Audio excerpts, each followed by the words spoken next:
Assalamualaikum warahmatullahi wabarakatuh. Waalaikumsalam warahmatullahi wabarakatuh.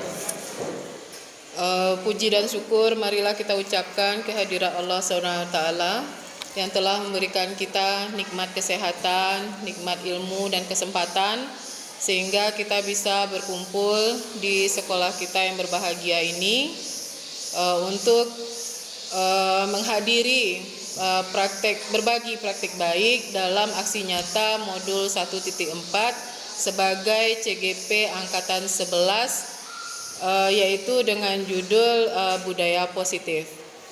Kemudian salawat beriring salam marilah kita hadiahkan kepada Nabi besar, Nabi kita Muhammad sallallahu alaihi wasallam. Allahumma shalli ala Muhammad wa ala ali Muhammad.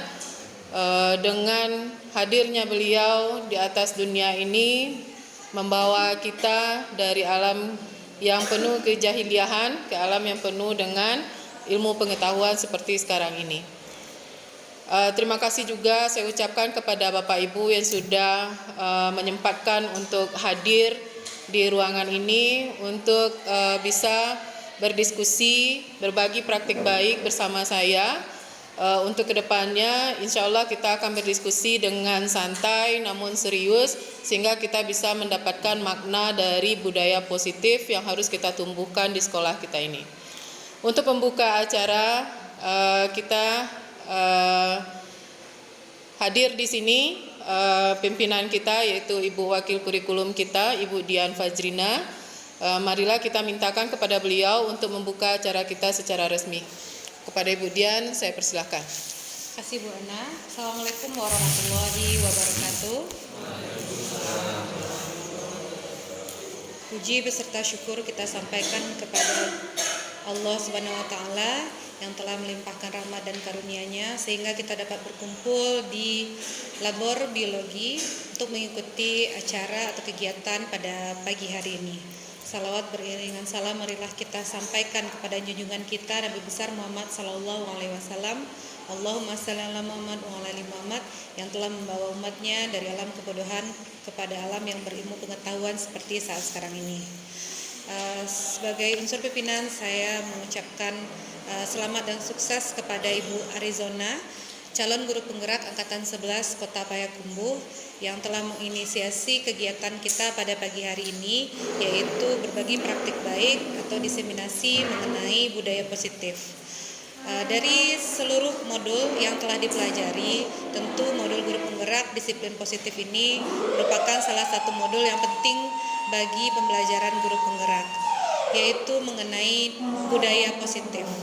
Ini tentunya kita harapkan ke depannya setelah kita diberikan materi budaya positif, Bapak dan Ibu guru serta tenaga kependidikan mampu mengaplikasikan budaya positif ini ke dalam pembelajaran bahkan ke dalam kehidupan sehari-hari sehingga akan berdampak bagi murid dan juga berdampak bagi kemajuan sekolah kita. Di sana nanti akan diterangkan oleh Ibu Arizona mengenai segitiga restitusi, kesepakatan kelas dan sebagainya. Jadi itu bisa kita manfaatkan ilmu yang sudah kita dapatkan hari ini ke dalam kelas, ke dalam pembelajaran kita masing-masing. Semoga dengan adanya diseminasi ini, berbagi praktik baik ini, Bapak Ibu semua bisa mendapatkan manfaat yang sangat banyak sehingga kita ujung-ujungnya tentu mengharapkan sekolah kita bisa menjadi sekolah unggul dan juga kampus harapan Kota Payakumbuh seperti yang kita cita-citakan selama ini. Dengan ini kami resmi membuka acara kita pada pagi hari ini. Saya ucapkan sekali lagi selamat dan sukses. Semoga acara kita berjalan dengan lancar. Terima kasih. Assalamualaikum warahmatullahi wabarakatuh. Terima kasih Bapak Ibu atas perhatiannya. Kita akan lanjutkan kegiatan kita berikutnya yaitu penjabaran dari modul yang sudah saya pelajari sebagai CGP yaitu modul 1.4 tentang budaya positif yang harus kita kembangkan untuk kemajuan sekolah kita ke depannya. Dan juga kita nanti akan berinteraksi atau berkolaborasi atau berdiskusi untuk mendapatkan budaya positif apa yang sesuai dengan sekolah kita yang akan kita kembangkan untuk ke depannya. Jadi tujuan dari kegiatan kita hari ini yaitu agar CGP dapat menyampaikan pembelajaran dari penerapan konsep inti dari modul budaya positif serta pemahaman mereka mengenai konsep-konsep inti dalam modul budaya positif. Jadi di sini nanti kita akan sharing saja, berbagi praktek baik bagaimana budaya positif itu seharusnya dikembangkan di sekolah kita. Nah, untuk kesepakatan kelas kita hari ini Bapak Ibu, saya coba menulis satu seperti ini. Saya berkeinginan kita berdiskusi dengan serius, namun santai dan tetap berbahagia. Karena budaya positif ini seharusnya menimbulkan suasana positif bagi kita semua nantinya. Nah, jadi agenda kita sekarang, saya akan mencoba untuk menjabarkan tentang beberapa judul, yaitu yang pertama mengenai disiplin positif, kemudian motivasi perilaku manusia, kemudian kebutuhan dasar manusia, posisi kontrol kita sebagai seorang guru, kemudian keyakinan kelas, bagaimana kita membuat keyakinan kelas, dan bagaimana terakhirnya nanti kita akan melaksanakan restitusi, atau segitiga restitusi. Nah, kita mulai yang pertama, yaitu dengan disiplin positif.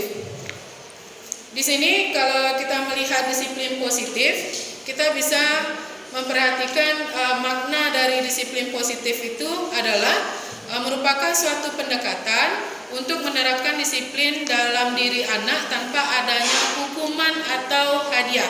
Ini saya kutip dari website ditsmp.kemendikbud.go.id. Jadi dengan adanya pendekatan seperti ini dalam disiplin positif, kita tidak lagi menggunakan kekerasan untuk mendisiplinkan anak kita. Jadi kalau kita perhatikan zaman-zaman dahulu kala, kalau kita sudah berbicara tentang disiplin, maka terbayanglah tindakan-tindakan yang keras untuk membuat siswa-siswa kita patuh pada peraturan sekolah. Tapi kalau sekarang dalam disiplin positif kita melakukannya dengan pendekatan yang tidak menghukum dan juga pendekatan yang malah juga tidak akan memberikan hadiah. Tetapi di sini pendekatan yang kita lakukan adalah pendekatan agar anak benar-benar memahami, menyadari apa yang sebenarnya yang harus dia lakukan. Nah, dari penjelasan tersebut, maka contoh dari disiplin positif yaitu yang pertama yang bisa kita lakukan dalam kehidupan kita sehari-hari juga yang utama yaitu tentang tata krama. Nah, jadi kalau tata krama kepada anak harus dilakukan dengan komunikasi dua arah. Jadi tidak ada lagi kita yang akan memberikan kamu harus seperti ini, seperti ini, seperti ini. Tetapi kalau kita melakukan komunikasi dua arah, maka kalimat kita akan berganti. Bagaimana kalau begini? Nah, jadi jika anak-anak kita di rumah, walaupun di lingkungan kita di lingkungan pribadi kita juga bisa menerapkan disiplin positif yang seperti ini dengan komunikasi dua arah. Nah, jadi di sini jika kita sudah melakukan komunikasi dua arah, jadi kita tidak akan lagi melakukan hukuman dan juga kita tidak akan lagi memberikan hadiah untuk merangsang anak. Tetapi kita melakukan sesuatu pendekatan sehingga anak ini merasa, oh ini harus mereka lakukan, oh sebaiknya ini harus mereka lakukan, begitu. Jadi kalau kita lihat cara penerapan disiplin positif pada anak ini kalau bisa kita pakai di rumah, yang pertama yaitu buat aturan dan kesepakatan bersama. Nah, ini yang pertama. Ini tidak hanya di sekolah tapi di rumah pun bisa kita terapkan. Aturan dan kesepakatan bersama ini berarti kita meminta dari anak seperti apa yang mereka inginkan untuk menjalankan kehidupan kita sehari-hari. Misalnya, bagaimana aturan dalam memakai gadget, ya, dari jam berapa sampai jam berapa, kapan harinya. Jadi kita tidak menetapkan pada anak, oh kamu hanya boleh main HP 2 jam sehari. Oh kamu hanya boleh pegang HP di hari Sabtu saja atau hari Minggu saja, bukan begitu. Tetapi kita akan bertanya, sayang, karena banyaknya pekerjaan rumah, karena banyaknya PR, kamu harus sekolah, kamu harus pergi mengaji, kamu harus les, begini, kapan sebaiknya kita pegang HP?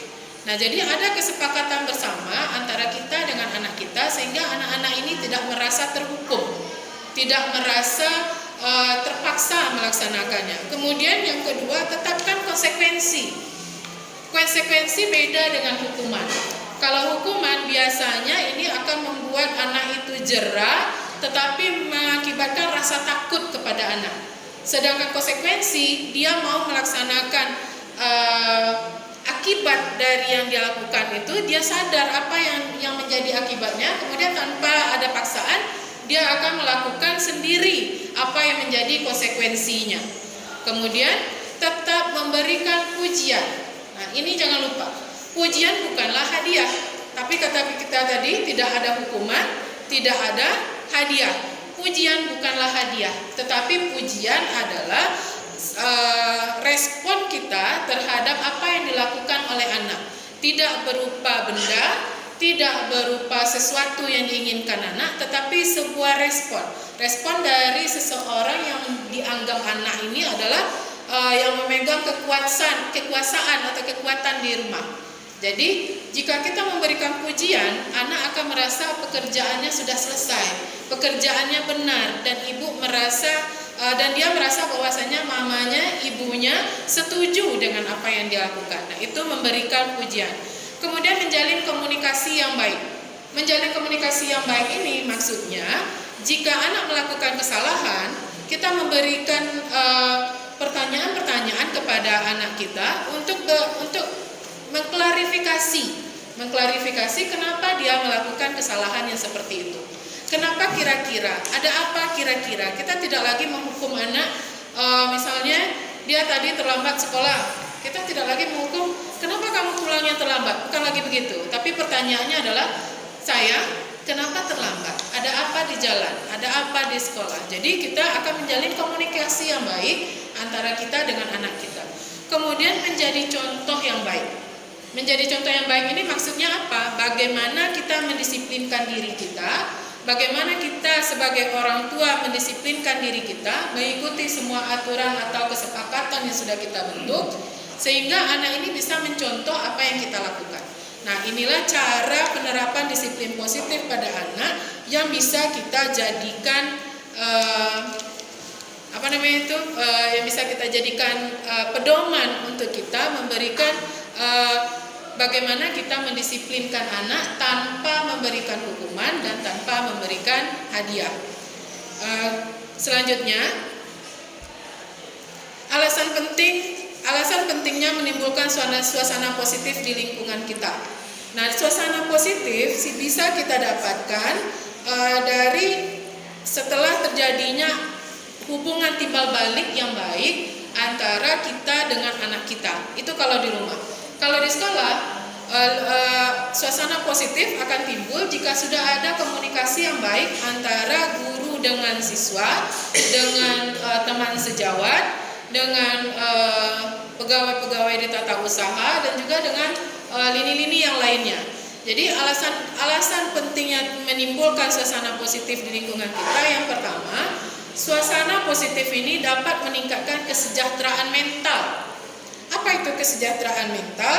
Berarti lingkungan yang positif ini dapat menghilangkan stres, atau kalaupun tidak menghilangkan tapi bisa mengurangi stres. Jadi jika kita memiliki suatu pikiran yang tidak bisa kita selesaikan atau kita tidak dapatkan solusinya, dengan hubungan yang baik, dengan komunikasi yang baik dengan teman sejawat, maka akan timbul suasana positif sehingga kita bisa berinteraksi dengan teman-teman untuk mencari akar permasalahan yang kita miliki dan mencari solusinya.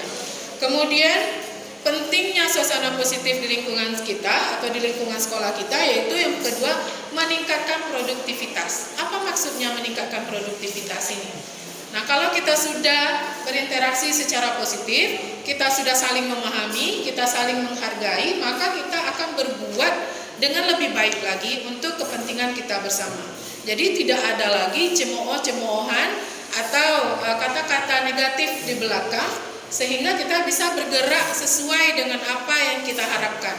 Jadi kita akan menjadi seorang guru yang memiliki inovasi yang tinggi, kemandirian yang tinggi, karena kita sudah merasakan aura positif di lingkungan kita. Kemudian alasan penting lainnya adalah memperkuat hubungan sosial. Nah, ini jelas sekali ya Bapak Ibu ya. Jadi kalau kita sudah berinteraksi dengan baik, kita sudah meningkatkan suasana yang positif, berarti kita sudah bisa membuat interaksi hubungan sosial yang baik antara kita dengan sesama kita dan juga dengan orang yang lainnya. Kemudian suasana positif juga bisa meningkatkan rasa percaya diri kita. Kenapa hal ini bisa? Nah, kalau kita lihat bagaimana suasana positif bisa meningkatkan rasa percaya diri kita. Mungkin ada Bapak Ibu yang bisa memberikan komentar. Kita berdiskusi sambil menjelaskan makna positif ini. Bagaimana kiranya suasana positif bisa meningkatkan rasa percaya diri? Kira ada Bapak Ibu yang ingin berkomentar? Gimana kira-kira? Tidak ada?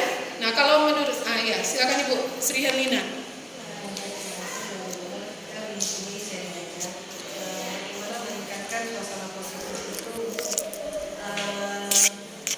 Lebih percaya diri, gitu ya Bu? Ya.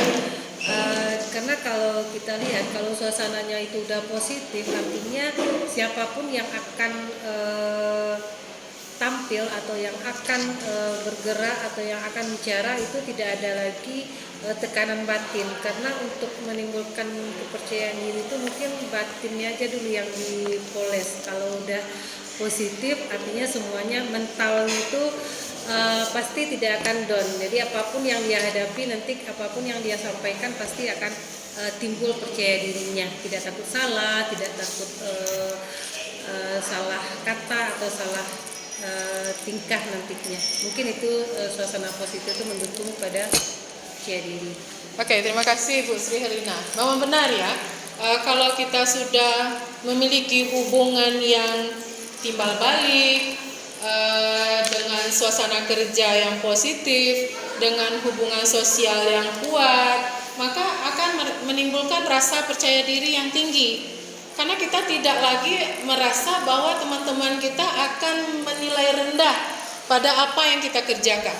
Kita merasa bahwa semua dukungan itu full kepada kita. Jadi tidak ada kata kita merasa, oh nanti ini akan ditertawakan, oh ide saya, kreativitas saya sangat rendah dibandingkan dengan teman-teman yang lain. Tidak ada itu lagi. Karena rasa percaya diri itu akan timbul dengan sendirinya, karena ada dukungan yang penuh dari segala pihak pada kita. Nah, kemudian yang berikutnya, alasan penting yang menimbulkan suasana positif berikutnya yaitu mendorong pertumbuhan pribadi. Nah, ini koneksi ya, terkoneksi dengan langsung. Dengan kita sudah percaya diri, maka pribadi kita akan bertumbuh, berkembang, ya. Jadi kalau kita sudah percaya diri, kita mau berbuat. Kita tidak merasa bahwa satu saat kita akan dicemooh orang. Jadi pertumbuhan pribadi kita ini akan langsung bertumbuh ke arah yang lebih baik, ke arah yang positif. Kita akan menjadi sosok sosial yang peduli terhadap sesama kita. Nah, jadi di sini pertumbuhan pribadi ini sudah menjadi bonus dari rasa percaya diri kita tadi. Kemudian yang terakhir yaitu saya kira ini yang paling dampak positif yang paling bisa kita rasakan nanti, yaitu menciptakan lingkungan kerja yang lebih baik. Nah, jadi tidak ada keraguan-keraguan pada diri kita saat bekerja. Karena kalaupun kita salah, maka teman-teman yang ada di lingkungan kita itu tidak akan memberikan statement yang akan menjatuhkan kita. Tetapi mereka akan mengkritik dengan sesuatu yang membuat kita lebih baik lagi. Nah, jadi lingkungan kerja yang seperti ini akan memberikan dampak positif bagi kita, sehingga lingkungan kerja kita ini menjadi lebih baik. Hasil yang kita berikan itu juga jadi lebih baik. Nah, inilah alasan pentingnya kenapa menimbulkan suasana positif di lingkungan kita itu penting. Nah, ini cara untuk menciptakan suasana positif itu. Yang pertama, bersikap positif, kemudian menunjukkan apresiasi, kemudian bersikap empati, kemudian bekerja sama, kemudian menciptakan ruang yang nyaman, dan menyelesaikan konflik dengan damai. Nah, ini dia cara untuk menciptakan suasana positif. Jika kita sudah melakukan semua ini, maka otomatis suasana positif itu akan tercipta. Mana itu yang bersikap positif? Seperti yang sudah kita bahas dari tadi, tidak ada lagi kata-kata yang menjatuhkan teman sejawat kita. Yang ada hanyalah kritik-kritik yang membangun sehingga pribadinya akan bertumbuh dan berkembang. Kemudian menunjukkan apresiasi. Jangan pelit dengan senyuman, jangan pelit dengan kata-kata yang membangun ya Pak Pul ya. Jangan pelit dengan itu. Dan jangan pelit juga dengan kalau kita sekarang berkirim pesan, jangan pelit dengan emotikonnya, yang jempolnya, yang love-nya. Nah, walaupun hanya sebuah gambar jempol kecil, itu merupakan apresiasi. Nah, jadi apresiasi ini sama tadi dengan perkataan terima kasih, selamat, semoga berhasil. Nah, itu adalah apresiasi. Jadi setiap yang kita apresiasi dengan baik, insya Allah akan menghasilkan hasil yang baik. Kemudian empati. Empati yaitu kita harus memahami perasaan orang lain. Nah, di sini saya pun masih belajar berempati. Terkadang apa yang rasa-rasanya menurut kita baik, ternyata setelah kita keluarkan dengan niat yang baik, ternyata hasilnya tidak baik. Ya, itu sering kali terjadi. Kenapa? Karena sikap yang kita miliki dengan sikap yang dimiliki orang lain itu berbeda. Karena kita berasal dari cetak biru yang berbeda. Itu qadarullah ya. Kita berasal dari cetak biru yang berbeda. Jadi, bagaimana cara kita berempati, menghargai orang lain. Jadi, dari satu kesalahan, dua kesalahan kita, tentu kita harus belajar bagaimana berempati. Kemudian bekerja sama. Bekerja sama seperti tadi lagi dengan suasana yang positif. Kinerja kita akan meningkat, semuanya akan meningkat. Jadi bekerja sama, berkolaborasi terasa sangat menyenangkan jika kita saling berniat yang positif. Kemudian menciptakan ruang yang nyaman. Nah, ruang yang nyaman ini apa maksudnya ini? Kalau dalam menciptakan suasana positif, ruang yang nyaman apakah selalu dengan furniture yang cantik? Nah, tidak ya Bapak Ibu ya. Ruang yang nyaman, kalau dari segi furniture memang kita butuh, kalau suasana panas kita butuh AC, ya begitu ya. Paling kurang kipas angin seperti yang kita miliki sekarang. Tapi ruang yang nyaman ini terlepas dari furniture yang ada, kita juga harus membuat suasana hati sehingga ruangan kita itu terasa nyaman. Bagaimana itu? Yaitu tadi suasana positif, bersikap positif. Nah, jadi akan timbul ruang yang nyaman sehingga suasana positif tercapai. Kemudian menyelesaikan konflik dengan damai. Nah, ini kuncinya. Ya, suasana positif yaitu menyelesaikan konflik dengan damai. Tidak mungkin kita tidak punya konflik di antara rekan kerja dengan murid-murid kita. Karena kita juga konflik ya Bapak Ibu ya.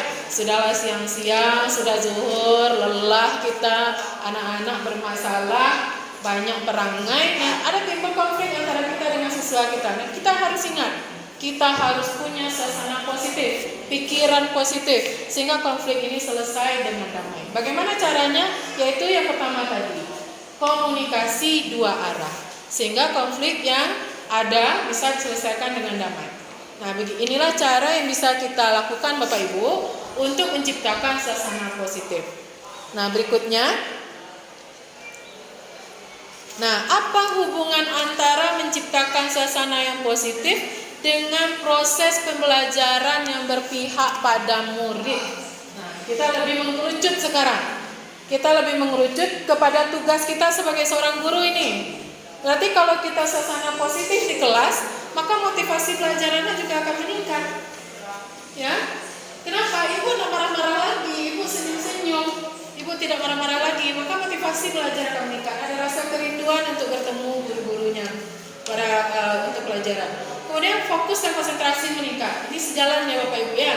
Jika motivasi belajar meningkat, pasti konsentrasi dan fokus juga meningkat. Kemudian otomatis anak-anak akan lebih terlibat dalam proses pembelajaran. Jadi keterlibatan murid juga meningkat. Kemudian hubungan guru dan murid menjadi positif. Nah, ini kalau kita lihat hubungan guru dan murid bisa menjadi lebih positif, sehingga pembelajaran menjadi lebih efektif, sehingga perkembangan sosial emosional murid akan berkembang. Nah, Bapak Ibu, ada suatu yang baru di sini dalam istilah kita, sosial emosional murid. Kira-kira ada Bapak Ibu yang bisa memberikan tanggapan mengenai sosial emosional ini? Apa yang dimaksud dengan perkembangan sosial emosional? Ya, silakan Pak Pandi. Terima kasih kesempatan di sini mungkin dari pemaparan itu sebenarnya perkembangan sosial emosional murid menggunakan dan hubungan antara menciptakan sosial yang positif dengan proses pembelajaran yang berpihak pada murid. Jadi sosial emosional murid sekilas melihat dari dua buah kata, yaitu sosial dan emosional. Jadi terlintas dari pemikiran saya sendiri, tidak tahu benar atau salahnya itu. Tapi sosial emosional ini terkait dengan rasa dan tingkat kepercayaan murid, baik itu dalam kehidupan mereka di sekolah maupun di bermasyarakat, itu mereka bisa dimasukkan dalam kehidupan nyata mereka, Bu. Ya. Jadi seperti dari manfaat-manfaat yang telah dikatakan tadi, mereka tak hanya dapatkan di sekolah, tapi mereka bisa bawa kehidupan sosial mereka di luar itu. Ya. Sekian Ibu, terima kasih. Assalamualaikum warahmatullahi wabarakatuh. Waalaikumsalam warahmatullahi wabarakatuh. Terima kasih Pak Pandi. Jadi memang begitu ya, perkembangan sosial emosional murid ini akan berkembang dengan skala yang baik, yaitu bagaimana siswa kita nanti akan memiliki empati dan juga memiliki rasa peduli terhadap lingkungannya, di lingkungan dia dan kehidupan sosialnya sebagai masyarakat. Contohnya bagaimana mereka bekerja sama di dalam masyarakat dan bagaimana mereka menerapkan ilmu yang telah mereka miliki di dalam kehidupannya sehari-hari. Nah, jadi bisa kita lihat di sini bahwa suasana positif akan berdampak sangat baik pada proses pembelajaran yang berpihak kepada murid.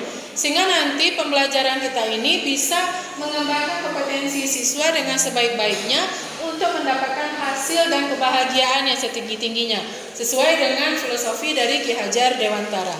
Nah, jadi ternyata suasana yang positif ini adalah sesuatu yang mesti kita ciptakan jika kita menginginkan pembelajaran yang lebih baik.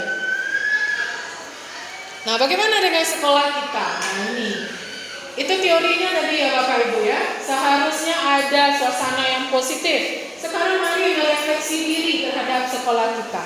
Sudahkah kita berusaha membuat suasana sekolah kita menjadi suasana yang positif?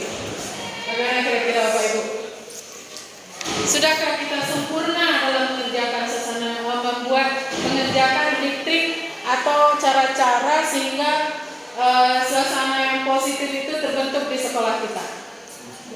Nah, belum ya Bapak Ibu ya. Kita menginsafi diri kita bahwasanya di sekolah kita masih banyak suasana-suasana yang tidak positif. Misalnya, kadang kita masih marah dengan anak-anak yang sering bercanda di saat kita serius. Kemudian kadang kita masih salah mengartikan apresiasi yang diberikan oleh teman kita. Kadang juga kita masih merasa rendah diri dengan apa yang kita kerjakan. Nah, jadi Bapak Ibu, tugas kita semua untuk bagaimana mengembangkan sekolah kita menjadi sekolah yang memiliki suasana positif, supaya kita bisa menghasilkan anak-anak yang juga memiliki jiwa yang positif. Nah, jadi ini tugas kita bersama Bapak Ibu. Nah, jadi dari standar pendidikan nasional, lingkungan yang positif sangat diperlukan agar pembelajaran yang terjadi adalah pembelajaran yang berpihak kepada murid sebagaimana tertuang dalam proses pada standar nasional pendidikan pasal 12, yaitu yang pertama, pelaksanaan pembelajaran sebagaimana dimaksud dalam pasal 10 ayat 2 huruf B diselenggarakan dalam suasana belajar yang interaktif, inspiratif, menyenangkan, menantang, memotivasi peserta didik untuk berpartisipasi aktif dan memberikan ruang yang cukup bagi prakarsa, kreativitas, kemandirian sesuai dengan bakat, minat, dan perkembangan fisik serta psikologis peserta didik. Nah, inilah yang diminta oleh standar nasional pendidikan kita. Pada pasal 12 dan dikembangkan oleh pasal 10 ayat 2 huruf B. Jadi inilah PR kita Bapak Ibu. Ini yang sebenarnya yang seharusnya kita kembangkan di sekolah kita sehingga anak-anak kita layak mendapatkan pendidikan yang sebaik-baiknya dari seorang guru yang benar-benar peduli terhadap muridnya. Nah, ini dia. Belajar interaktif, inspiratif, menyenangkan, menantang.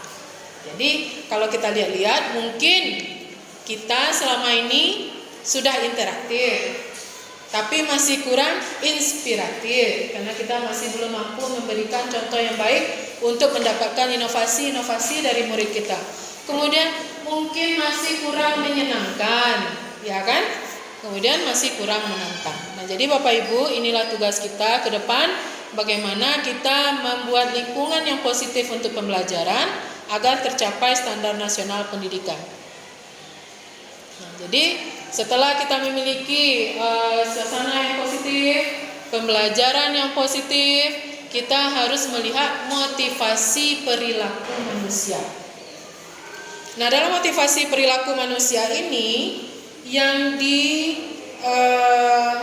digagas atau yang ditemukan oleh Dian Gosen, ya, dalam bukunya Restructuring School Discipline.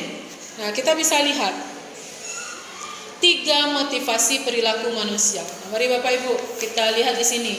Yang pertama, motivasi perilaku atau motivasi penyebab seseorang untuk berbuat. Yaitu yang pertama untuk menghindari ketidaknyamanan atau hukuman. Nah, ini model dari dahulu kala sampai sekarang ini ya. Kemudian untuk mendapatkan imbalan atau penghargaan dari orang lain. Kemudian yang ketiga motivasinya itu untuk menjadi orang yang mereka inginkan dan menghargai diri sendiri dengan nilai-nilai yang mereka percaya. Nah, mana yang idealnya ini Bapak Ibu? Yang idealnya seharusnya motivasi kita dalam berbuat itu yang mana? Nah, yang nomor 3 ya, untuk menjadi orang yang mereka inginkan. Nih nomor 3 ini, menjadi orang yang mereka inginkan dan menghargai diri sendiri dengan nilai-nilai yang mereka percaya. Tapi kenyataannya masih di manakah kita? Kenyataannya Bapak Ibu, tidak bisa kita memungkiri diri, kita berdiskusi. Masih di mana kita? Di satu. Untuk menghindari ketidaknyamanan atau hukuman. Nah, masih di sini kita. Berarti kita masih di level yang paling bawah. Ya. Supaya tidak dimarahi ibu kepala sekolah, kita hadir kegiatan sekolah. Supaya tidak dimarahi atau tidak diprotes oleh wali murid, kita perhatian pada anaknya, ya kan? Nah, supaya nilai kita bagus, nah itu untuk penghargaan ya, imbalan. Supaya nilai kita bagus waktu PKKS, dibikinlah RPP sebaik-baiknya.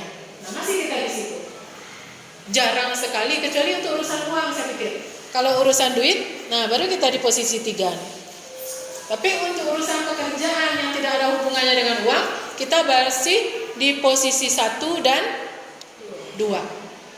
Nah, ini Bapak Ibu, kenyataan diri kita. Jadi, anak murid kita, bahkan kita sendiri masih melakukan hal-hal yang seperti ini sampai saat ini. Nah, kita berada di posisi 1 dan 2. Anak kita di mana kira-kira? Anak kita di posisi mana kira-kira? 1. Iya kan? Mereka tidak peduli kadang-kadang dengan imbalan. Allah, hadiah juara 1 buku. Iya kan? Nah, jadi hadiah juara 1, hadiah ranking 1 hanya buku. Mereka pakai kata hanya. Jadi mereka pun tidak peduli dengan penghargaan. Kenapa mereka pergi sekolah? Karena disuruh orang tuanya.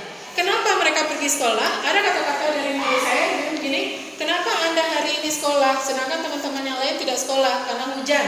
Dia bilang, kalau saya tidak sekolah Bu, uang jajan tidak keluar. Nah, itu baru dari untuk menghindari ketidaknyamanan, tidak punya uang untuk hari itu. Jadi inilah motivasi dari perilaku manusia yang ditemukan oleh Dian Gosen dan dituliskan pada bukunya Restructuring School Discipline. Nah, jadi inilah poin yang harus kita perbaiki Bapak Ibu. Bagaimana kita membawa diri kita untuk menjadi orang yang berada di nomor 3. Dan kita tularkan pada murid kita sehingga murid kita juga berada pada posisi nomor 3. Nah, ini motivasi perilaku manusia. Nah, jadi kalau kita lihat di sini, kita perhatikan dalam perilaku manusia juga ada 3 istilah, yaitu hukuman, konsekuensi, dan restitusi. Tidak terjelas terlihat ya Bapak Ibu ya. Saya bacakan saja.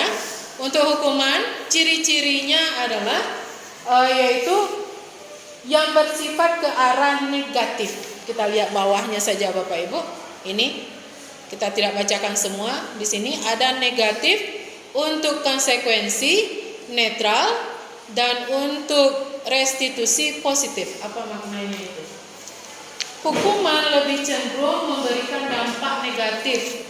Ya, lebih cenderung memberikan dampak negatif. Kenapa? Pada saat misalnya anak terlambat upacara, kita suruh hormat bendera sampai zuhur, sampai siang.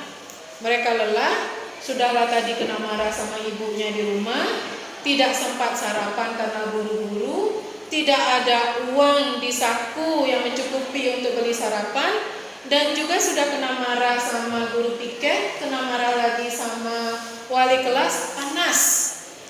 Cukup penderitaan mereka. Apa yang tersimpan dalam kepala anak kita? Nah, yang tersimpan dalam kepala anak kita adalah suasana tidak menyenangkan. Mereka lupa kenapa mereka dapat suasana tidak menyenangkan. Mereka lupa bahwasanya itu akibat dari kesalahan mereka sendiri yang datang terlambat.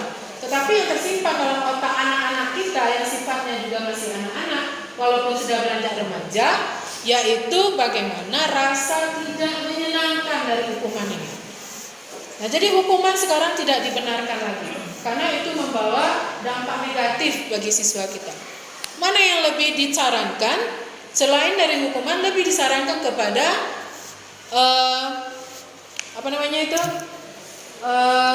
konsekuensi. Nah, konsekuensi ini kenapa lebih disarankan? Kenapa kira-kira konsekuensi? Apa bedanya dengan hukuman? Kenapa dia bersifat netral kira-kira? Ya, silakan Pak. Nah, ya, betul sekali Bu. Nah, konsekuensi beda dengan hukuman. Sudah diambil sama Ibu di depan Pak. Ada tanggapan yang berbeda? Silakan. Nah, silakan. Seperti yang sampaikan tadi, ini lebih pas kepada negatif yang akan diboleh oleh siswa. Itu biasanya satu arah yang satu guru aja yang menyepakati, tapi siswa kurang senang dengan itu. Tapi konsekuensi mereka sudah sepakat dari awal. Ini yang akan kerjakan, jika tidak ini yang akan terjadi. Ya. Jadi mereka sudah ada lampu kuning dari awal itu, sehingga nanti kalau mereka melanggar, mereka sudah tahu apa yang mereka lakukan.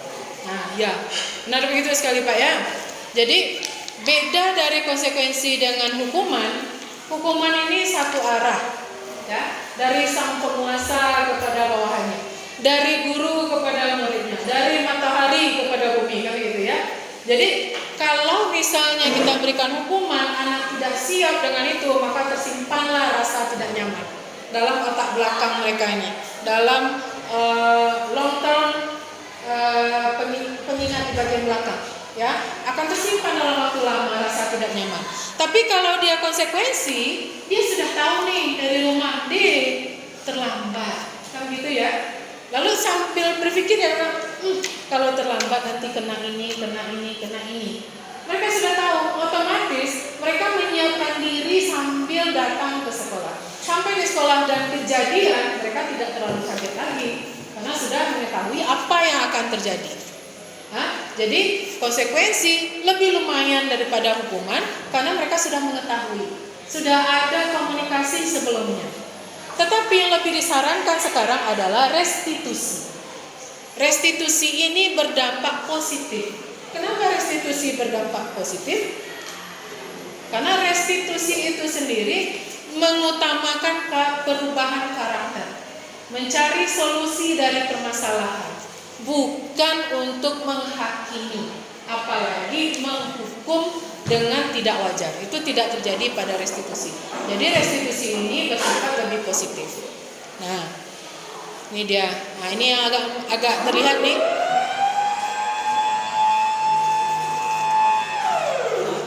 Nah, di sini kita bisa lihat hukuman diharapkan tidak lagi melakukan, konsekuensi masih lumayan, tapi disarankan untuk restitusi. Di sini kita bisa lihat di bagian pertama ini, pada hukuman murid tidak atau anak belajar menyembunyikan kesalahan supaya tidak dihukum. Ya, ini perbedaannya. Pada konsekuensi anak belajar taat aturan karena dia tahu aturannya. Tapi pada restitusi anak akan belajar memecahkan masalah. Jadi hubungan interaksi positif yang kita harapkan terjadi antara guru dan murid ini akan terjadi jika kita menerapkan restitusi ini kepada anak kita.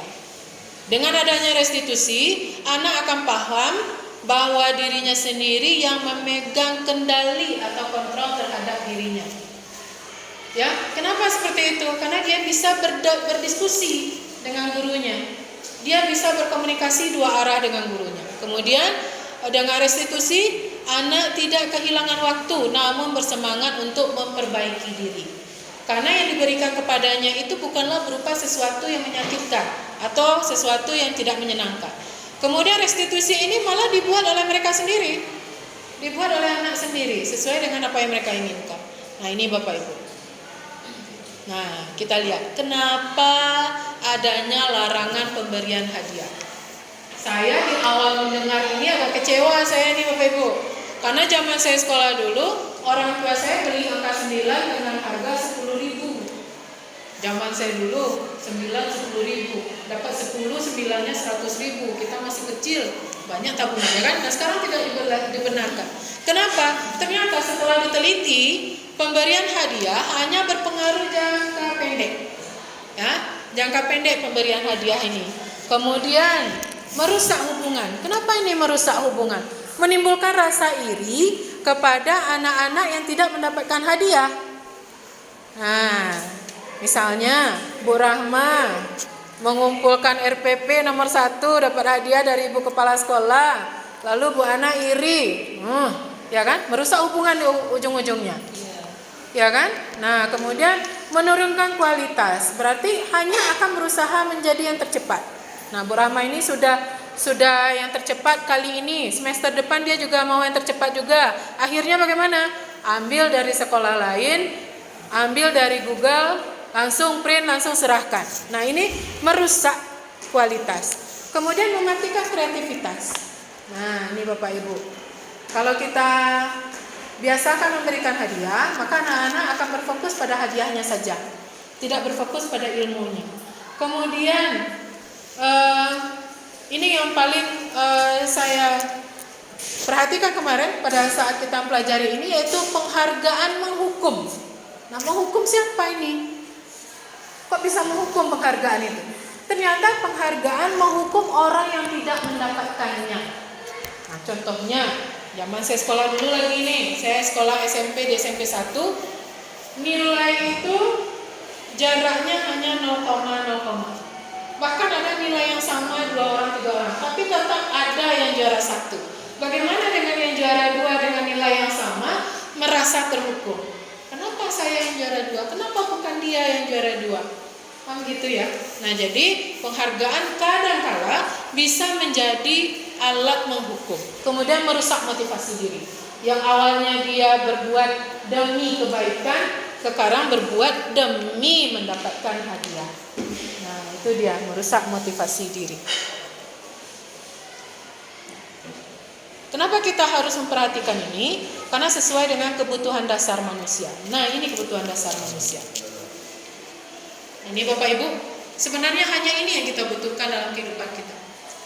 Bertahan hidup, kasih sayang dan rasa diterima, kebebasan, penguasaan, kesenangan. Bertahan hidup ini seperti apa Bapak Ibu kira-kira? Kalau Bapak Ibu melihatnya, bertahan hidup ini maksudnya seperti apa? Kebutuhan pokok. Ya, Bapak ya, kebutuhan pokok. Ya, makan, tempat tinggal, pakaian. Bagaimana kita kita bisa survive, bertahan menghadapi gejala alam. Nah, itu untuk bertahan hidup. Ya, juga survive menghadapi gejala-gejala sosial. Ya, kalau kita tidak pakai baju, bagaimana orang menanggapi kita di jalan? Orang gila ya Bapak Ibu ya. Orang gila kemana? Dipasung. Nah, itu jadi kita tidak bisa bertahan hidup jika tidak ada kebutuhan pokok. Kemudian kasih sayang dan rasa diterima. Maksudnya ini adalah bagaimana kita diterima dalam komunitas kita, dalam lingkungan kita. Kemudian penguasaan, bagaimana pengakuan orang kalau kita bisa. Ya Bapak Ibu ya. Nah, ini kita butuh nih. Kita butuh diakui, ya. Nah, di sana tadi apa? Berikanlah jempol Anda jika memang dia benar. Berikanlah tanda cinta jika memang Anda menyukai apa yang dia katakan. Kan gitu ya? Nah, itu. Kemudian kebebasan. Kebebasan atas apa? Kebebasan dirinya dalam bersikap, kebebasan dirinya dalam menentukan apa yang menjadi kebutuhan hidupnya, dan kebebasan dia dalam bertindak. Kebebasan dalam melakukan segala sesuatu. Kemudian kesenangan. Nah, kesenangan ini hobi ya Bapak Ibu ya. Senang mau ngapain? Kalau saya hobinya 2, makan, tidur. Ada yang sama dengan saya? Ada. Ya, tidak boleh ya Bapak Ibu ya. Kalau Anda hanya hobi makan dan tidur, maka Anda hanya bertahan hidup. Tidak bisa melakukan segala sesuatunya untuk berkembang yang lebih baik. Kita harus memiliki kesenangan yang bisa mendidik kita menjadi lebih baik, yang bisa menumbuhkan kita menjadi pribadi yang lebih baik. Nah, inilah 5 dasar kebutuhan manusia. Nah, untuk selanjutnya kita refresh dulu Bapak Ibu. Capek dah dengar suara gue. Nah, ya, oke.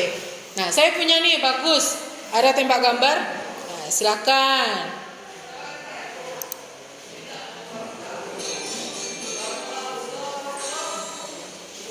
Ini dari Pak Ikin Sodikin. Nah, ini tolong ditebak nih. Gambar apa nih? Pak Pandi sudah tahu. Sapu tangan merah. Oke. Aplaus untuk Pak Pandi. Nah, berikutnya nih. Apa nih? Gambarnya gampang sekali ternyata. Ya, saya kemarin mikir, ternyata Pak Pandi tidak pakai mikir. Wah. Air mata ibu, ya. Oke. Nggak lucu, dia ketawa sendiri Pak Pandi. Nah, ini apa nih?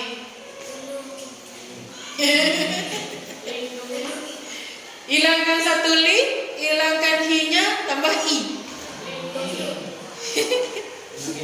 Lindungi. Mari kita lihat apakah betul lindungi.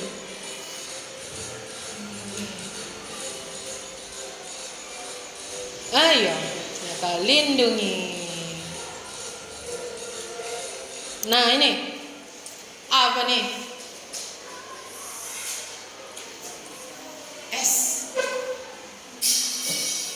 S ganti dengan M. Memut. Apa itu? Nah, mari kita lihat. Ada enggak yang tahu? Ada enggak yang tahu nih apa nih? Memut jam tangan K. Apa? Mari kita lihat.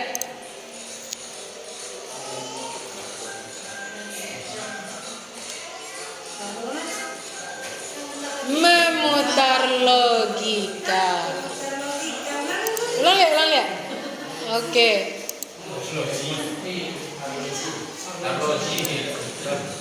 Arloji. Memutar logika. Logika ya. Soal salah. Ini just for fun Bu Lina. Yang salah. Ini untuk menghilangkan kejenuhan kita. Nah, ini P-nya coret. Itu apa itu? Palu. P-nya hilang. Lu cinta. Oke, mari kita lihat. Sudah 3 di 4 Pak Pandi ya. Gambarnya 5. Lu cinta Luna. Ya, kreatif sekali Pak Pandi ini. Nah, ini. Jangan-jangan ini kerjaannya Pak Pandi tiap hari nih. Dia lihat yang gini. L-nya hilang. Kaidah. Kaidah. Apa tuh?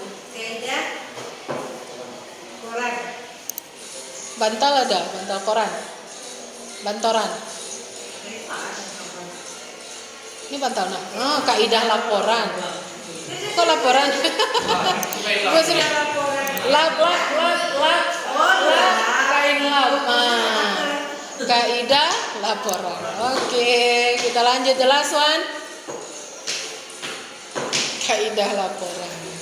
Ya, bisa lah ya untuk tambah-tambah apa? Oh, terakhir itu ternyata. Bisa lah dibagi-bagi kepada siswa-siswa kita di jam-jam genting seperti ini ya. Jam-jam yang genting. Nah, satu lagi. Nah, tebakan.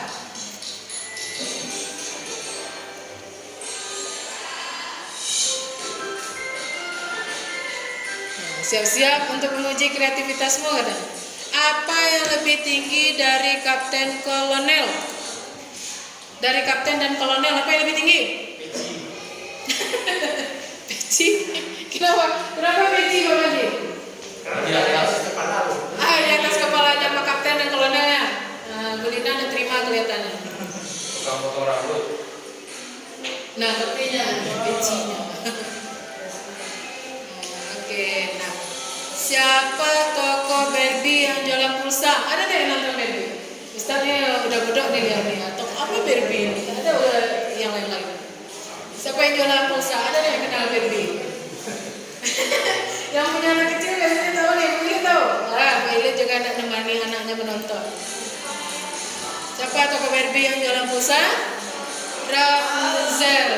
Ya, Rapunzel. Ya, kalau ini saya tahu nih, karena saya hobi nonton kartun. Rapunzel. Hewan apa yang paling dibenci tukang pecel ayam? Nah, pecel ayam ini punya musuh ternyata. Hewan apa kira-kira? Yang paling dibenci oleh pecel ayam. Apa salahnya hewan ini sama pecel ayam kira-kira? Siapa Bu? Lili benar dibenci sekali ya kan? Bisa dijual? Nyerah ya? Kucing? Oh kucing, suka maling ya? Kebetulan di sini kalau kucing malingnya Pak. Nah, dia bukan sesuatu yang serius lah. Kalau Allah serius. Nah ini kita tebak-tebakan lucu. Nah, jadi kancil karena mencuri ketimun. Ada lagu ini. Kalau tidak percaya nanti saya download kancil ketimun.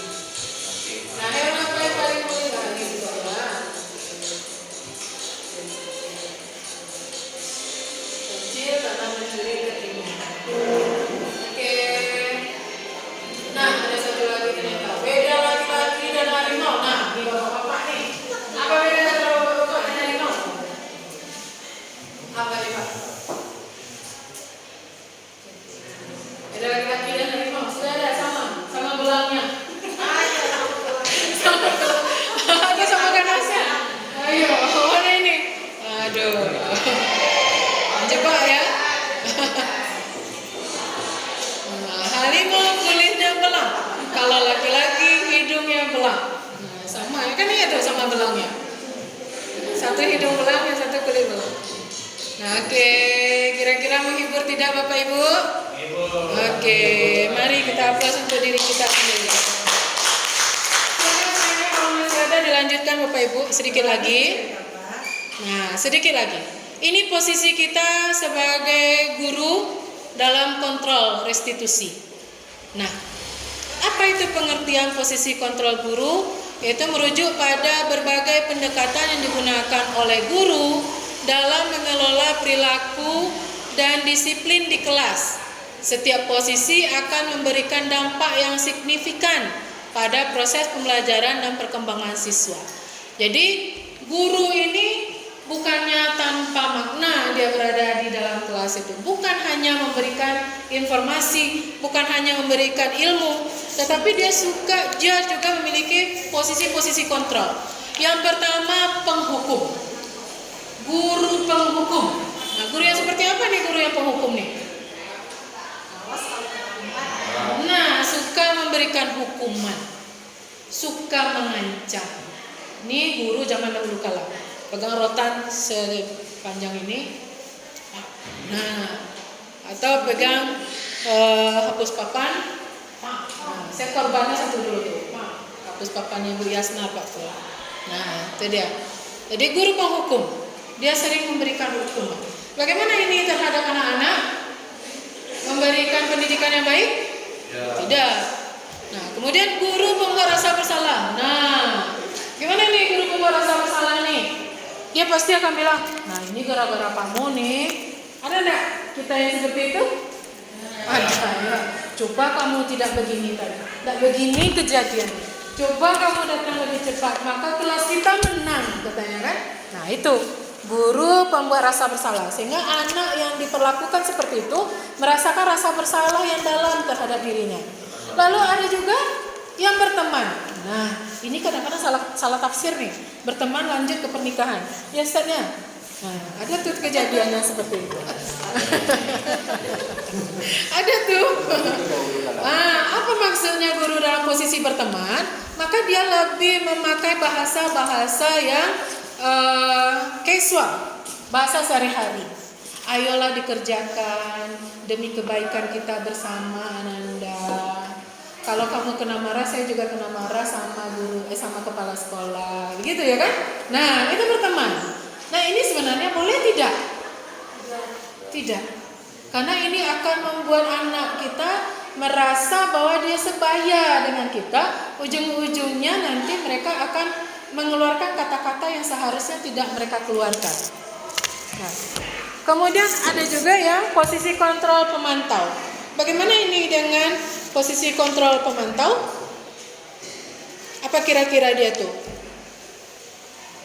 Dia lebih suka mengawasi saja, ya, mengawasi tanpa berbuat, tanpa berkomentar. Nah itu pengontrol atau pemantau. Nah yang paling baik, salah tulis saya mungkin ya, manajer itu mana aja tuh saya tulisannya mungkin. Mohon maaf Bapak Ibu. Nah ini maksudnya adalah seorang guru itu berposisi bagaimana dia bisa mengajak atau mengayomi murid-muridnya untuk menyelesaikan satu masalah. Ini pada segitiga restitusi dia akan melakukan tinjauan ulang terhadap muridnya yang membuat masalah, kemudian melakukan konfirmasi, kemudian baru nanti akan berdiskusi dengan muridnya bagaimana seharusnya. Nah, kalau kita lihat itulah fungsi dari posisi kontrol dari guru. Nah, penghukum adalah posisi yang paling rendah. Mari sama-sama kita hilangkan sifat ini, suka menghukum anak, suka membuat anak merasa bersalah.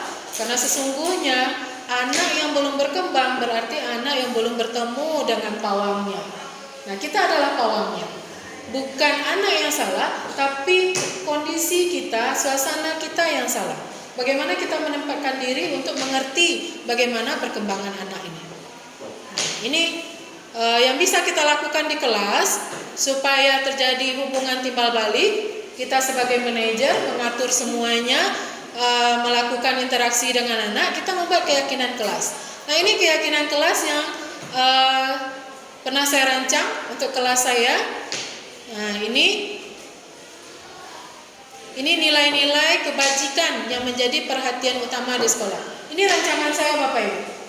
Rancangan saya yang coba saya terapkan kepada siswa-siswa, yaitu yang pertama rajin dan taat beribadah. Ini kita masukkan ke dalam keyakinan kelas. Apa itu keyakinan kelas? Semua nilai yang kita setujui bersama. Nah, jadi di sini kita lihat. Yang pertama rajin dan taat beribadah. Ini kita ambil dari nilai-nilai universal nanti ya. Kemudian berbudi pekerti yang luhur. Berdisiplin, patuh pada peraturan sekolah, sopan dan santun dan hormat pada guru dan orang tua, saling menghargai teman dan peduli terhadap lingkungan. Nah, ini kebajikannya atau langkah-langkah yang dikerjakan di dalam kelas. Yang pertama berdoa sebelum memulai belajar. Kita lakukan ya Bapak Ibu ya. Kita sudah lakukan ini bersama, membaca Al-Quran oleh salah satu siswa. Nah ini mungkin yang belum kita lakukan secara kontinuitas. Kita baru sehari dalam seminggu. Sebaiknya tentu kita melakukan ini setiap hari. Kemudian menerapkan komunikasi yang santun dalam berbicara dengan guru dan teman. Jujur dalam mengerjakan tugas, disiplin waktu, serta selalu meminta izin jika ingin keluar. Nah ini kebajikan yang saya coba susun untuk menjadi keyakinan kelas saya waktu itu. Nah ini bagaimana segitiga restitusi dilakukan. Nih Bapak Ibu, dosen ini juga melakukan segitiga restitusi. Yang pertama dikeluarkan istilah segitiga restitusi yaitu pada tahun 1996. Yaitu pengertiannya adalah restitusi merupakan proses kolaboratif yang mengajarkan murid untuk mencari solusi untuk masalah dan membantu murid berpikir tentang orang seperti apa yang mereka inginkan dan bagaimana mereka harus memperlakukan orang lain. Dan disempurnakan pada tahun 2004, Gosen juga, yaitu restitusi adalah menciptakan kondisi bagi murid untuk memperbaiki kesalahan mereka sehingga mereka bisa kembali pada kelompok mereka dengan karakter yang lebih kuat. Nah, ini juga dalam restitusi. Jadi ini pengertian dari restitusi. Nah, bagaimana ciri-ciri restitusi? Nah, ciri-ciri dari restitusi berjalan yaitu restitusi bukan untuk menembus kesalahan, tapi untuk belajar dari kesalahan. Kalau hukuman tadi bagaimana? Menembus kesalahan, ya kan? Konsekuensi juga, tapi restitusi bukan menembus kesalahan, namun untuk belajar dari kesalahan. Nah, ini perbedaannya. Kemudian restitusi memperbaiki hubungan, bukan malah merusak hubungan. Ya. Kemudian restitusi adalah tawaran yang terjadi karena ada hubungan timbal balik, bukan paksaan. Kemudian restitusi menuntut untuk melihat ke dalam diri. Restitusi mencari kebutuhan dasar mendasari tindakan, dan restitusi fokus pada karakter, bukan tindakan. Ya, dan juga berfokus pada solusi.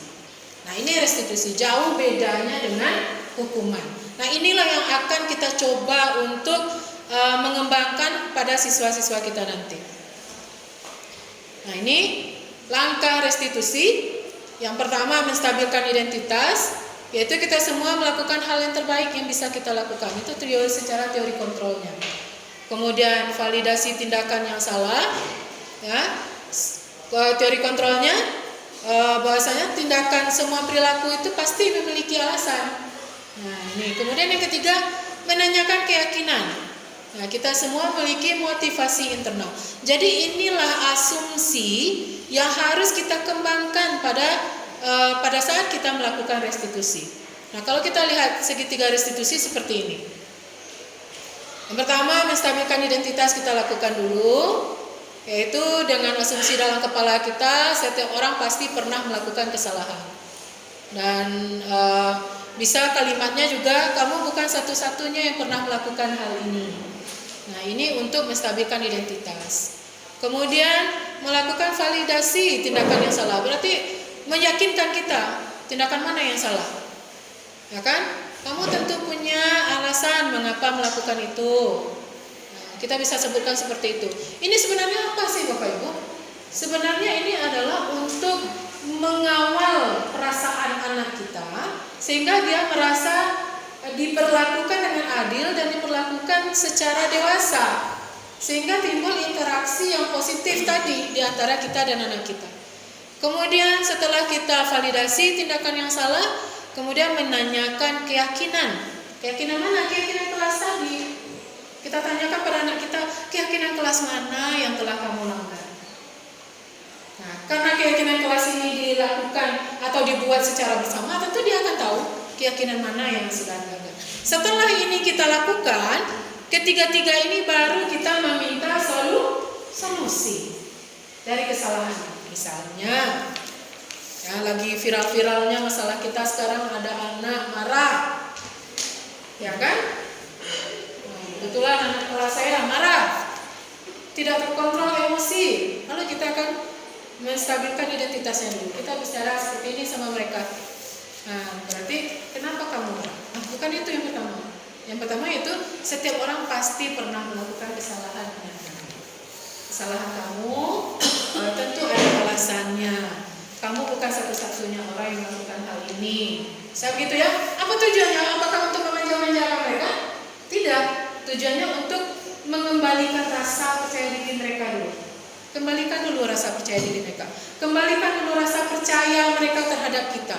Kemudian baru kita tanyakan masalahnya. Kemarin kamu marah kenapa? Ya, memang sulit Bapak Ibu. Saya sudah pernah cobakan ini 5 menit, cuma paning saya naik aja. Ya kan? Nah, kenapa? Karena saat kita lembut, ada kalanya anak ini akan merasa kalau bahasa kita ini merasa diambil, ya, merasa dinyatakan dia itu benar, gitu ya. Nah, karena katanya berarti ibu ini berpihak sama kita nih, baik-baik dia ngomong. Padahal kita berusaha untuk mengalihkan perhatiannya supaya timbul rasa percaya kepada kita dulu, sehingga nanti dia bisa menyadari kesalahannya. Setelah dia akui kesalahan itu, baru nanti kita melihat. Nah, kamu tahu kamu salah? Tahu, Bu. Kesepakatan kelas kita yang mana, keyakinan kelas kita yang mana yang kamu langgar, Ananda? Baru kita minta dia mengakui kesalahannya. Setelah itu, setelah dia mengakui kesalahannya, setelah segitiga restitusi ini berhasil, baru dia akan mampu memberikan solusi dari dirinya sendiri terhadap yang dia lakukan. Saya tanya ini kemarin sama anak saya itu di ruang BK. Dia tanya gini, kenapa kamu marah? Iya Bu, panjang. Kemudian baru dia mengakui salah. Apakah itu salah? Iya Bu. Seharusnya dengan bapak guru, dengan ibu guru bagaimana? Sopan Bu. Mana tadi ada keyakinan kelas tidak? Nah ini, ya, berbudi pekerti luhur, sopan dan santun dan hormat pada guru dan orang tua. Nah ini kita kembalikan kepada dia. Lalu nanti dia baru menyadari kalau dia salah. Nah kalau dia salah, lalu apa solusinya Nanda? Baru keluar dari mulutnya, saya akan meminta maaf. Dalam teorinya ini bisa berlaku dalam 15 menit Bapak Ibu.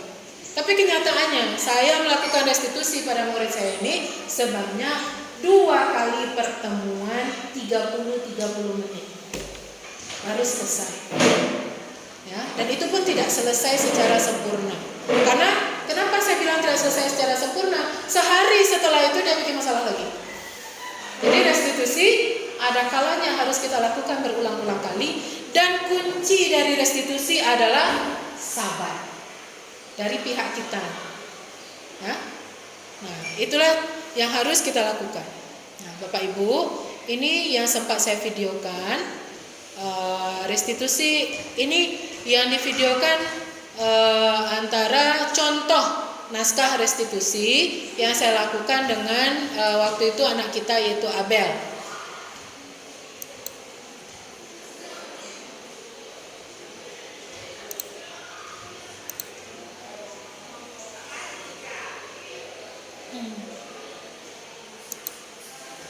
Kenapa nih?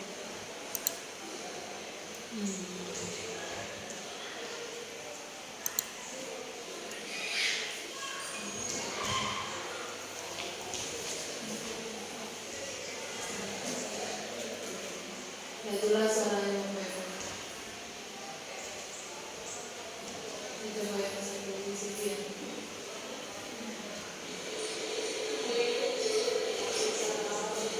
Nggak jalan.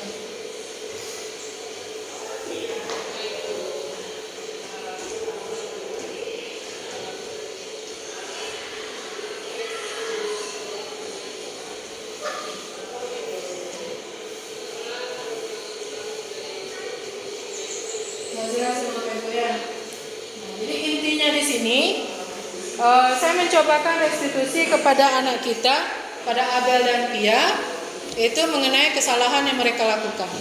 Dan ujung-ujungnya mereka merasakan bahwasanya mereka merasa bahagia karena tidak terjadi hukuman, ya. Tak hanya terjadi diskusi antara saya dengan Pia dan Abel untuk menyelesaikan masalah. Dan mereka menyatakan bahwasanya kegiatan restitusi seperti ini terasa lebih menyenangkan, karena tidak adanya kata-kata yang membuat mereka sakit hati. Nah, itu intinya Bapak Ibu. Mungkin video yang saya tampilkan kurang berjalan, ada kesalahan teknis. Nah, tapi itulah dia. Abel maupun Pia memberikan testimoni bahwasanya jika ibu dan bapak guru atau siapapun di sekolah melakukan segitiga restitusi, maka akan terasa lebih menyenangkan karena mereka merasa lebih dihargai. Nah, saya kira begitu Bapak Ibu. Nah, jadi dapat kita simpulkan bahwasanya budaya positif harus kita ciptakan di lingkungan kita, terutama sekolah. Karena akan memberikan dampak positif pada murid-murid kita dalam pembentukan karakter demi mencapai pengembangan kompetensi yang maksimal sehingga dapat mewujudkan kebahagiaan yang setinggi-tingginya.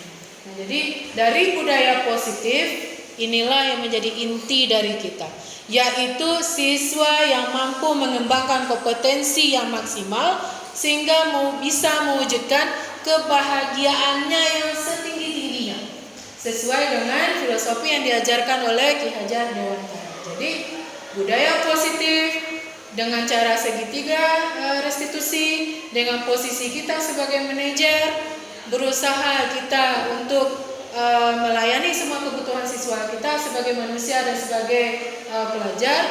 Mudah-mudahan kita bisa mengembangkan potensi mereka secara maksimal sehingga mereka mendapatkan apa yang mereka cita-citakan. Nah, Bapak Ibu, saya sudah sampai di penghujung penjabaran saya. Nah, untuk berikutnya saya persilakan Bapak Ibu ada yang berikan komentar ataupun pertanyaan. Silakan Bapak Ibu.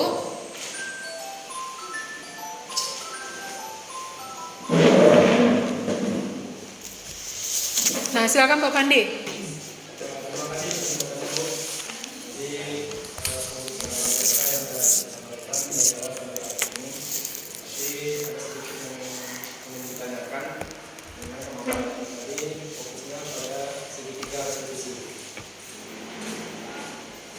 Ya, silakan Pak.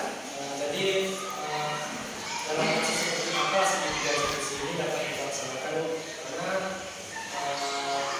seperti yang saya sampaikan tadi kan kita harus sabar. Nanti ketika kita benar yang sabar, maka kita benar restitusi lagi.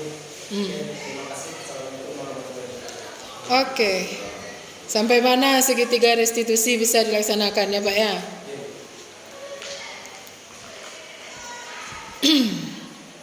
Ada lagi mungkin Bapak Ibu 2 pertanyaan boleh?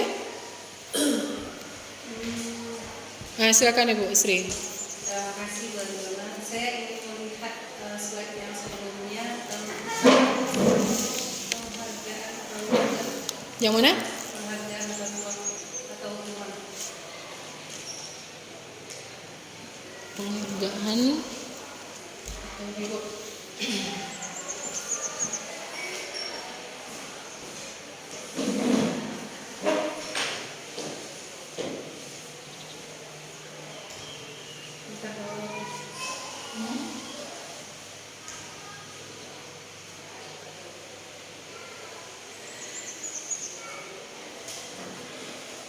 Barang pemberian hadiah ini nih.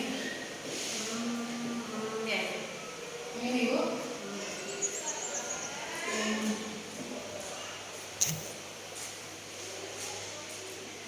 Ini itu ya, reward di sini ya Bu. Nah, gimana?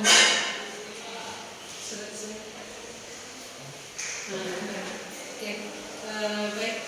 Di sini kita melihat di slide, kemudian sudah mendengarkan paparan dari benar bahwa adanya larangan pemberian hadiah itu kenapa? Ya. Dan ini contohnya. Ya. Ada beberapa poin yang menyebabkan kalau hadiah itu diberikan.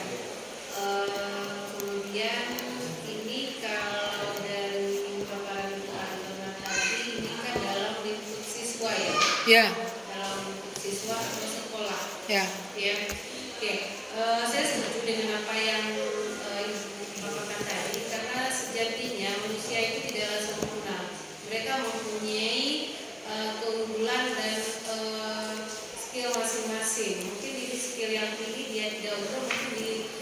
skill yang lain dia unggul. Nah, ini yang poin berapa nih? 5 atau 6 ya? Yang mana? 6 poin ini. 6.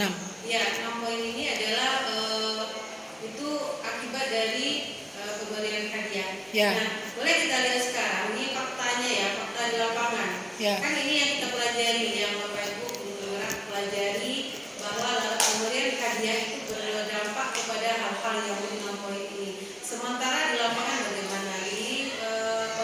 Apa yang kita hadapi di lapangan masih ada kok pemberian hadiah. Kemudian tidak tertutup kemungkinan juga bukan di sekolah, di kelas di sekolah, di luar sekolah mungkin masih ada.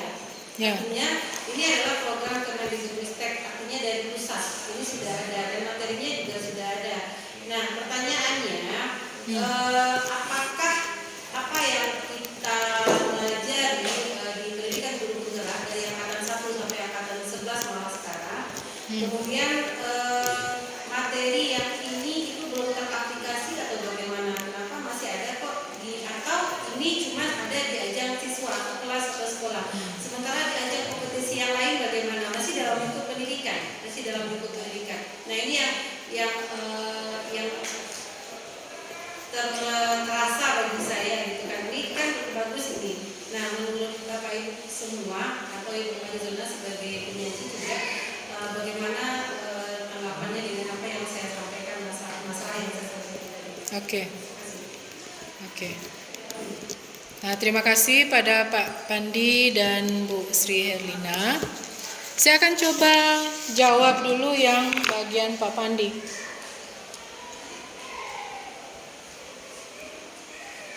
Nah, di segitiga restitusi, memang Pak Pandi kata kuncinya adalah kesabaran. Ya, cuma, kita tadi punya 3 keadaan. Ada hukuman, ada apa lagi tadi? Konsekuensi, kemudian ada restitusi. Yang idealnya adalah restitusi. Sama kalau kita lihat ke dalam agama kita, mohon diluruskan Ibu guru agama kita di sini jika saya salah. Tidak ada batasan kesabaran, juga Bapak Ibu yang dari asrama. Tidak ada batasan bagi seorang Muslim untuk kesabaran, begitu ya Ustaz? Nah, saya dengar itu, saya dapatkan itu. Tapi tidak mungkin tanpa ada batas, tidak mungkin. Kenapa? Karena di sini posisi kita adalah pendidik. Pada saat kita mendidik, pada saat restitusi sudah dilaksanakan dan dilakukan tidak hanya sekali atau 2 kali, maka kita sudah sampai kepada level atau jenjang yang sedikit lebih tinggi. Misalnya, restitusi pertama dilakukan oleh wali kelas, ya, nak mempan, naik level ke kita sekarang punya orang tua asuh, gabung dengan orang tua asuh.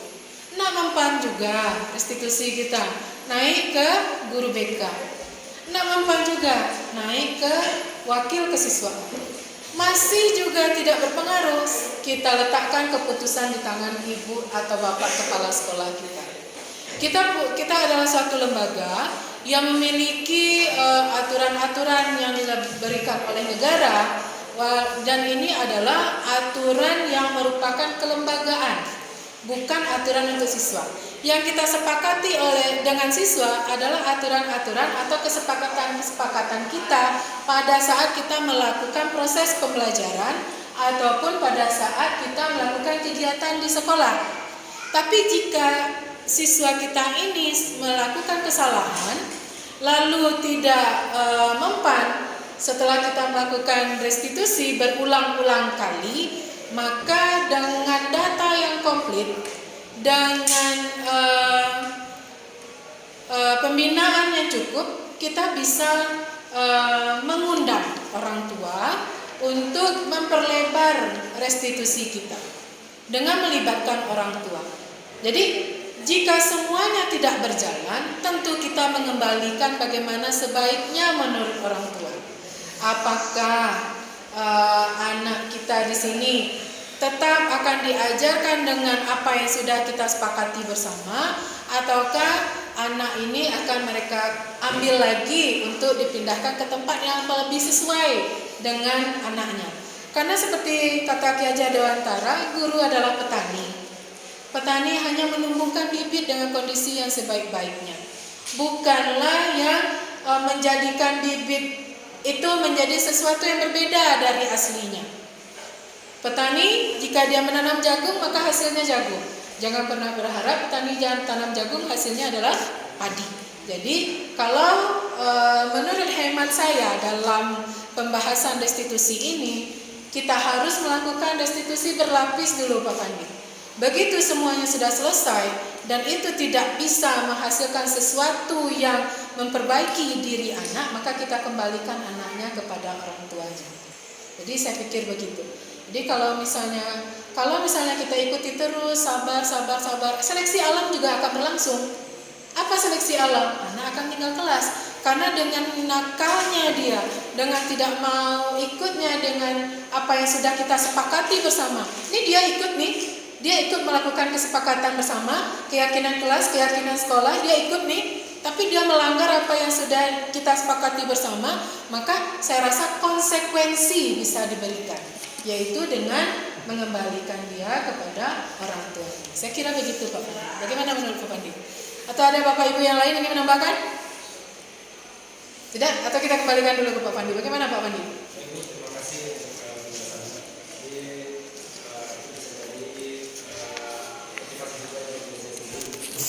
Karena mungkin semua kasus yang ada di sekolah kita ini ya cukup mungkin dari sampai ke siswa saja gitu. Ya. Kita harus betul berkolaborasi dengan orang tuanya. Iya, begitu Pak Pandi. Terima kasih Pak Pandi. Waalaikumsalam warahmatullahi wabarakatuh. Nah, pertanyaan berikutnya dari Bu Sri Herlina ini. Bu Sri Herlina menanyakan tentang tidak bolehnya kita memberikan hadiah. Ya, tapi ternyata di lapangan tetap ada hadiah ya Bu Sri ya. Nah, saya pikir ini lebih difokuskan dalam cara kita mendidik anak kita di sekolah. Bagaimana dengan kita tidak memberikan hadiah sehingga mereka memiliki keikhlasan dalam berbuat, keikhlasan dalam belajar, dan jujur dalam melaksanakan apa yang sudah menjadi tugas mereka. Kenyataan bahwasanya itu di luar, kita berharap anak-anak ini mendapat hadiah dengan ikhlas yang terlebih dahulu. Dia sudah ikhlas belajar di rumah, dia sudah ikhlas belajar di sekolah, lalu dia menang di luar dapat hadiah. Itu saya kira mungkin kalau kita lihat secara besarnya itu bisa menjadi motivasi baik, karena di sekolah anak sudah diajarkan dengan keikhlasan berbuat tanpa memberikan hadiah. Yang merusak ini, kalau menurut saya Bu Sri, yang merusak itu adalah sedikit-sedikit hadiah. Bikin PR kasih hadiah, dapat jawaban kasih hadiah, nomor 1 kumpul kasih hadiah, sedikit-sedikit hadiah. Nah, maka anak terbiasa dengan hadiah. Tapi kalau misalnya dia sudah punya keikhlasan belajar, mendapatkan hasil, lalu di luar dia menang dapat hadiah, itu adalah bonus. Saya pikir begitu Bu Sri. Bagaimana menurut Bu Sri? Oke, terima kasih Mbak Dina. Artinya ini dalam di ruang pendidikan dalam pembina dan apa? Iya, betul. Iya, betul sekali. Terima kasih. Terima kasih Bapak Ibu. Ada pertanyaan lagi? Atau sudah cukup? Ya, silakan Pak Pul.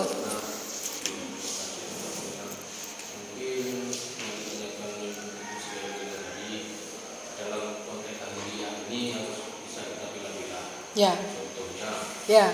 kalau untuk anak dalam pembelajaran proses PBM sebaiknya memang jangan dibuat belajar. Ya.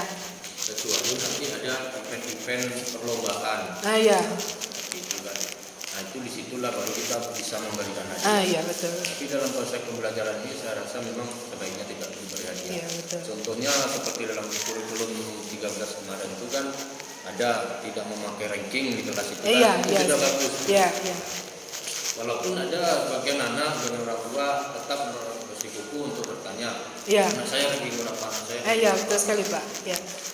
Nah itu untuk merubah mindset kita yang telah terdahulu gitu. Mungkin itu saja Pak. Oke, terima kasih Pak Pus atas tambahannya, benar sekali ya Pak ya.